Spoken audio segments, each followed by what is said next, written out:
Late Night. We hope you're doing well. And now, if you don't mind, we're going to get to the news. During an interview today with Fox News, President Trump said that he is planning to, quote, beat the out of Iran. Hey!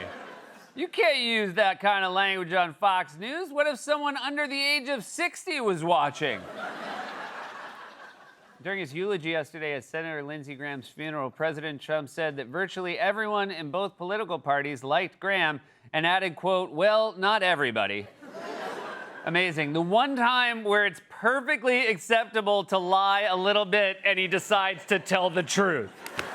Lindsey, a lot of people didn't like him, but at least he was bad at golf.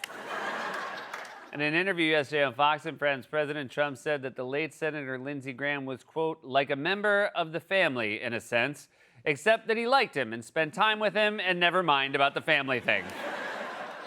In the same interview, President Trump said that he wants to avoid bombing Iran's infrastructure and added, quote, it takes a long time to rebuild and build bridges. That is what I used to do for a living, construction. Oh, you did?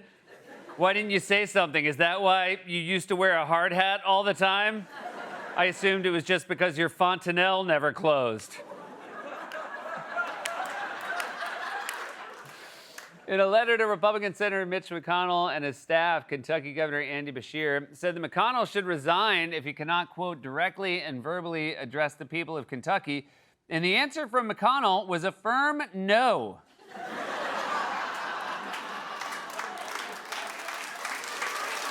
During a rally on Monday at a General Motors facility, President Trump called for the end of daylight savings time because it's really messing him up.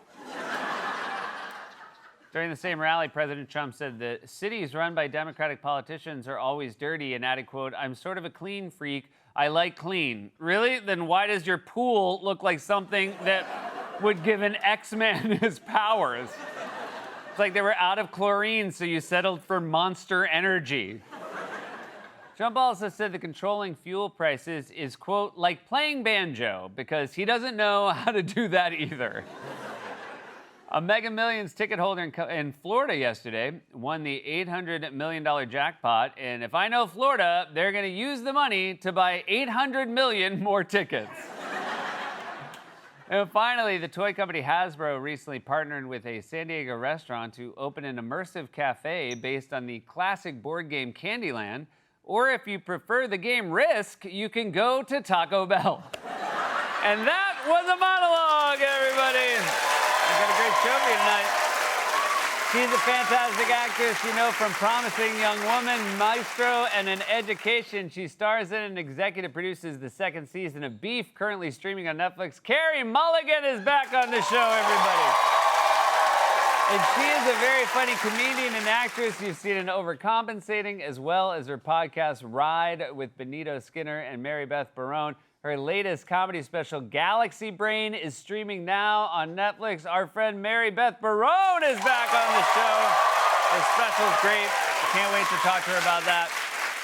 Before we get to all of our guests, the president was heckled at a rally a few days after bombing at the White House Correspondents' Dinner, and now even Fox News is asking questions about the war in Iran. For more on this, it's time for a closer look. The president got a rough reception at the White House Correspondents' Dinner last week, as even the crickets in attendance sat quietly, wondering when the jokes were going to start. Trump bombed harder than I did at my first open mic night. In fairness, that's when I was still doing a ventriloquist act with my Mitch McConnell dummy. Mitch, tell everyone what your favorite hobby is. Being alive. That's right. Mitch loves being alive so much that every 9 days he proves he still is. Show him today's paper, Mitch. It wasn't even when he was telling jokes that things were going badly for Trump. He also had to sit there while reporters for the Wall Street Journal won an award for their story on Trump's ties to Jeffrey Epstein. The Journal's courageous reporting on President Trump's past relationship with financier Jeffrey Epstein triggered the release of the so-called Epstein files, thousands of documents that might otherwise have remained hidden from the public. And despite the president's threat of a lawsuit, the Journal published a story about a provocative letter to Epstein bearing President Trump's signature. That's how bad Trump's jokes were. The clip we just showed was the funniest thing to happen all night. Also, this award was presented before Trump had to go up and do his jokes. And as a comedian, I can tell you that's not ideal. When you're about to go on stage, you want the MC to say something positive, like you know him from his hit Netflix special, or he's performed on The Tonight Show, not you've seen his name all over the Epstein files. In fact, one of the few laughs Trump did get during his speech came when he complained about the award. Wow, that was very beautiful, but this has not been an easy evening, all these awards. Do I have a say in those awards, all those awards? No, you don't get a say on the awards. Otherwise, we know who they would all go to, you. And the winner for closest ties to Jeffrey Epstein is, oh, well, he's having quite a night. It's Donald Trump again. Oh, my God, I can't believe it. Another one, another Epi. Thanks to Jeffrey, wherever you are, though let's be honest, it's probably hell. I can say that. He was my friend. So the night did not go well for Trump, which is why he retreated to the safety and comfort of one of his MAGA rallies. At the Correspondents' Dinner, his weird cult-like digressions were met with icy silence, but at his rally, you could at least count on some mild applause when he said weird like this. The people that count, those people love Trump. Because I've done more for you than your parents, okay?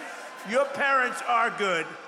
I'm not gonna knock your parents, but I have been better to you than your parents. That I can tell you, and they would agree with me. Yeah, my parents would definitely agree. I mean, if Trump wasn't around and I had to do a closer look about my parents every night, this show would suck. And that's when I said, yeah, Dad, I know you have a crush on the lady from Yellowstone. Everyone knows. Seriously, if you're gonna say something as cult leader coded as I've done more for you than your parents, at least dress the part. Give us the Jim Jones haircut and glasses.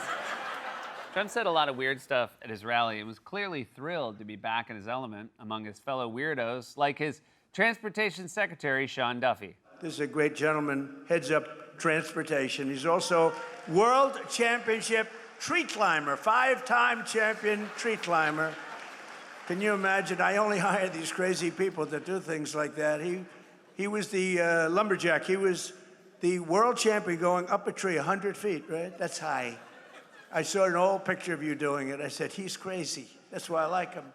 That's right. The Secretary of Transportation used to be a competitive tree climber, the absolute slowest and worst mode of transportation. So next time you're on a highway full of potholes or an Amtrak that's late, just remember the guy in charge doesn't care that much because he can always just hop from redwood to redwood. In fact, because this rally was theoretically supposed to address auto workers in Michigan, Trump tried to talk about transportation, but as always, he did it in the weirdest way possible. I had a wonderful father, right? And he was a hard worker. He was in the real estate business. And for him, super luxury. This is all he didn't want planes. They didn't have planes in those days, I don't think. Yeah. They didn't have planes back then. You have to remember, this was in the 1800s when Trump's father was born. He was best friends with Grover Cleveland and John D. Rockefeller. And wait, what the am I talking about? Trump's father died in 1999. I'm pretty sure they invented planes before season 3 of Sex and the City. If not, there definitely would have been an episode where Samantha had a three-way with the Wright brothers.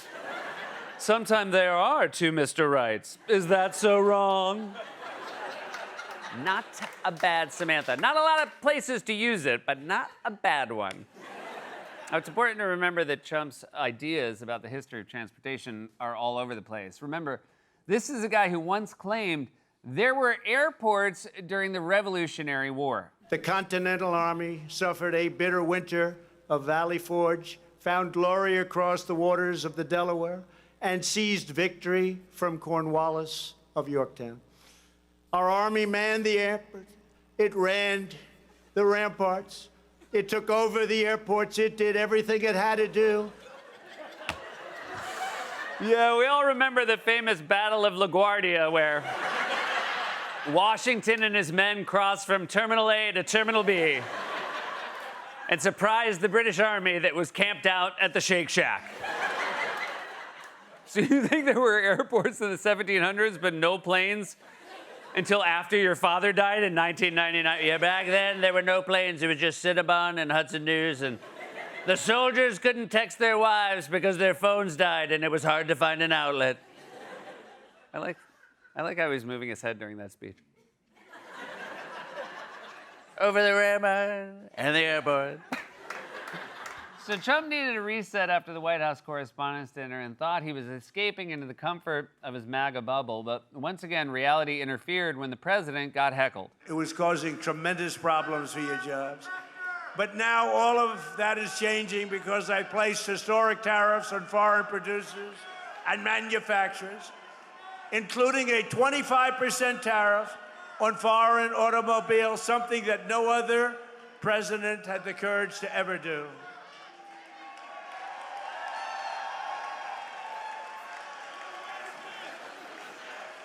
He's a communist. He's a communist. Man, if that heckler keeps it up, Trump might have to sit there while he wins an award. Also, if someone calls you a pedophile protector, calling them a communist is not a great comeback. You're covering up for sex traffickers. Oh, yeah? Well, you want the workers to own the means of production, so you burnt. Trump just can't get away from this Epstein thing. It's at his rallies, press conferences, the Correspondents' Dinner. You know the new Trump coin they're releasing? He okayed it before flipping it over and checking the other side. Son of a gun. So Trump Who did? Somebody should have told me there are two sides. So Trump bombed at the White House Correspondents' Dinner and got heckled at his rally in Michigan. I have to assume things went more smoothly at the funeral for his friend Lindsey Graham, right? President Trump appearing to doze off during Senator Lindsey Graham's funeral at Washington National Cathedral. Some commenters say President Trump appeared to doze off while listening to another eulogy. Trump returned to his seat, at various points struggled to keep his eyes open for the remainder of the ceremony. There's a lot of times it's easy. It's easier to bow out. It's easier just to go a different way, the path of least resistance. But he stayed the course. Look, I don't know if he nodded off or not, but he definitely looks like he's fighting sleep hard. He looks like me after I've had 3 White Claws at the beach. And look, I get that running the country is an exhausting job, but you're not sleeping enough, bro. You need to get 8 hours instead of reposting AI slop at 3 a.m. What can we do to keep you awake? Should we have that heckler follow you around just to wake you up whenever your eyes close? I think you deserve tremendous credit for the transformational aspect of our foreign policy for the first time. Trump also seemed to miss some important information, like when his friend Sean Hannity got up and refuted some common mischaracterizations of Graham's legacy. Lindsey, he was often unfairly characterized as a warmonger. I've heard that false criticism a lot. It's not true. The truth was the opposite. Yeah, I don't know where people get this idea that Lindsey Graham was a warmonger, that he loved war, that he never saw a war he didn't like. It's ludicrous and offensive, and it's certainly not something the president would say at this exact same funeral. He was extremely hawkish. I will tell you, he never saw a war that he didn't like. It was literally less than 20 minutes before Hannity spoke. So when Hannity said, "I've heard that false criticism a lot," he meant 18 minutes ago at this podium from the President of the United States. People call Lindsey a warmonger. It's not true. They say he wanted to take over the airports during the Revolutionary War. It's ridiculous. They didn't have planes before 1999. Paul Revere spotted the British by climbing a tree. Of course, the war Graham very much liked was the war in Iran, which the president has either stopped or started or paused or unpaused or restarted or claimed is over more times than he's fallen asleep on television. And again, this week, he claimed Iran was begging him to make a deal. Iran took a beating over the last 14 days, and they asked us very nicely, please stop, let's meet. And that's what we are right now. Of all the conversations that never happened, that one is the most that never happened. Iran called you up and said, please stop. Are you talking about a country you're at war with or your neighbor during a house party? Yeah, Terry called me up and said, please stop blasting Steely Dan. I said, sorry, no can do. It's only 3 a.m. Party's just getting started. So he called me a pedophile protector and hung up. Communist. But you heard the president. Iran called and said, please stop, let's meet. And that is exactly what happened. We have video just in of air defense crews targeting incoming fire from Iran. A statement from Central Command says it happened a bit more than 2 hours ago. Multiple ballistic missiles aimed, CENTCOM says, at U.S. forces in the Middle East. U.S. Central Command says that along with Saudi forces, it retaliated with strikes on Iran-backed militants in Iraq. What? So now this war involves Saudi Arabia and Iraq? I thought Iran called you and said, please stop, not keep the party going and invite all my neighbors. I should have known Trump was lying. He also said Iran doesn't have planes. So Trump's claim that Iran had asked to stop the war and make a deal was obviously not true, and even Fox News was confused. We hear that you're talking right now with leaders on Iran, but Iran has come out publicly and said, we're not talking to the U.S. We're going to pause as long as they're paused. We are talking a little while ago because. So could you tell me who you're talking to, Mr. President?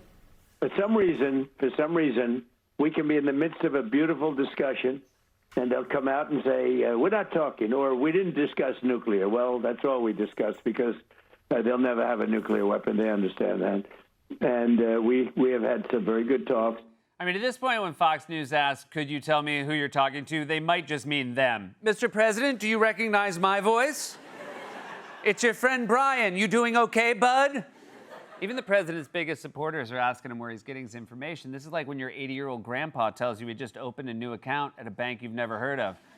A nice lady called and said if I give her my Social Security number, I could win a free cruise. Grandpa, wait, what nice lady? From the bank. What bank, Grandpa? It's called the Bank of Iran. We had a nice phone call. Grandpa, who are you talking to? You should be nice to me. I've done more for you than your parents. Not only are we mired in exactly the kind of war Trump promised to keep us out of, but now it seems like there's no end in sight. Meanwhile, prices for everything are soaring, especially for food. But don't worry, if you can't afford apples or bananas from the grocery store, you can just become a World Championship tree climber. This has been A Closer Look.